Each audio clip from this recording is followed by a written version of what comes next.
অবৈধ বলে আমাদের মোবাইল ব্যবসাটা সিন্ডিকেটে নিয়ে গিয়ে তারা যেন দখল না দিতে পারে। আমাদের কিছু ব্যক্তি, অসাধু ব্যক্তি এখানে জড়িত আছে, আমরা তাদের বিরুদ্ধে পদক্ষেপ নিব ইনশাল্লাহ। আমরা আন্দোলন চালিয়ে যাব এবং আমাদের দাবি মেনে নিতে হবে। আমরা চাচ্ছি সুন্দর সুষ্ঠুভাবে ব্যবসা করতে। এখানে 20 লক্ষ মানুষের দাবি, আমাদের প্রাণের দাবি, আমাদের সুস্থ এবং কি এটা শান্তিপূর্ণ দাবি, এটা আমাদের চাওয়া পাওয়া। এখানে এটা আমির কাতারে পড়ে না, কারণ এটি হচ্ছে আমাদের পাওয়া। আমাদের ব্যবসায়ী হিসেবে একজন ব্যবসায়ী যদি বৈধভাবে ব্যবসা করতে চায়, সেটা সরকার পরিপূর্ণভাবে সুস্পষ্টভাবে সুশৃঙ্খল পরিবেশ তৈরি করা উচিত। আমরা সরকারকে অনুরোধ করতে চাই, সরকার যেন আমাদেরকে সুন্দরভাবে একটি ব্যবসার পরিবেশ তৈরি করে দিতে পারে। এবং আমাদের সবার দাবি একটাই, আমরা কর দিয়ে, ব্যাড ট্যাক্স দিয়ে ব্যবসা করতে চাই, আমরা আমদানি রপ্তানি করতে চাই। কোনো বিদেশি আমাদের দেশে আমাদের ব্যবসা প্রতিষ্ঠানগুলো, আমাদের দেশের ব্যবসা প্রতিষ্ঠানগুলো যেন তাদের হাতে নিয়ে নিতে না পারে। আমাদের যে বাজারটা, বাংলাদেশে যদি একটি মোবাইলের চাহিদা থাকে, ওনাদের জরিপে বলা হয় যে 60 থেকে 70% আমরা, 60 থেকে 70% যদি আমরা বাজারটা নিয়ন্ত্রণ করে থাকি, আমরা ভোক্তাদের হাতে প্রোডাক্টটা তুলে দিয়ে শেষ হয়ে গেছে এখানে বের করে দেওয়া হয়। এটা কত হাজার কোটি টাকা হতে পারে? এইটা তো আমি আসলে এক্স্যাক্টলি বলতে পারবো না। এইটা আমাদের ব্যবসায় আছে 20,000-এর উপরে। আর আমাদের যারা আছে, আমাদের স্টাফ সহ এখানে সার্ভিসিং, মোবাইল অ্যাক্সেসরিজ, মোবাইল সহ আমরা 20,000-এর উপরে ব্যবসায় আছি।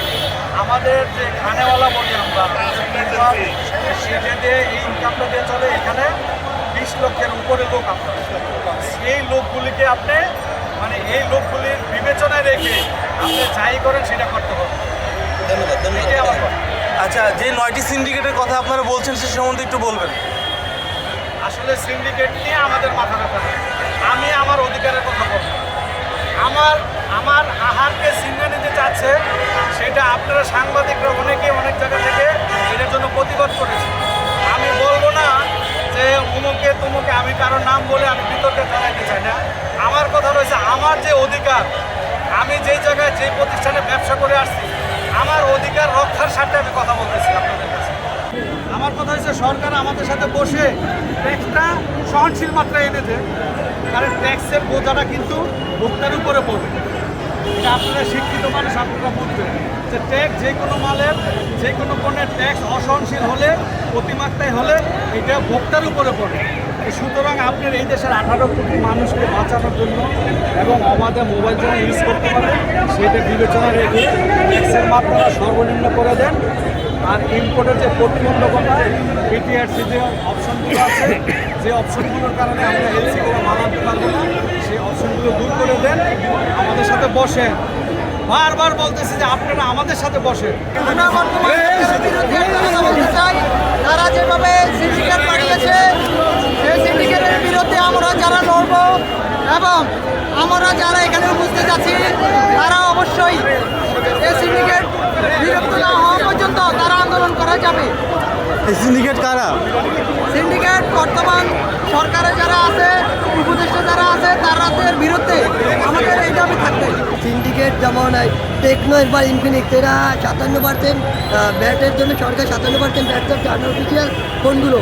এখন এই যে ইনফিনিক্স এবং টেকনো সারা দেশে এটা সিন্ডিকেট তৈরি করছে।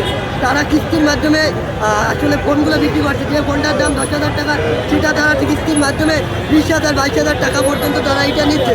আমরা জনগণ চাচ্ছি এবং আমরা যারা নতুন উদ্যোক্তা, যারা এই টেকনিশিয়াল এবং মোবাইল সার্ভিসিং সেক্টরে আছে, আমরা চাচ্ছি আসলে সরকার এই ইনফিনিক্স এবং এই যে টেকনোর যে তারা যে এই যে সিন্ডিকেটটা শুরু করছে, এটাকে তারা বন্ধ করুক এবং এই ভ্যাটটাকে কমিয়ে 20% পর্যন্ত আনুক।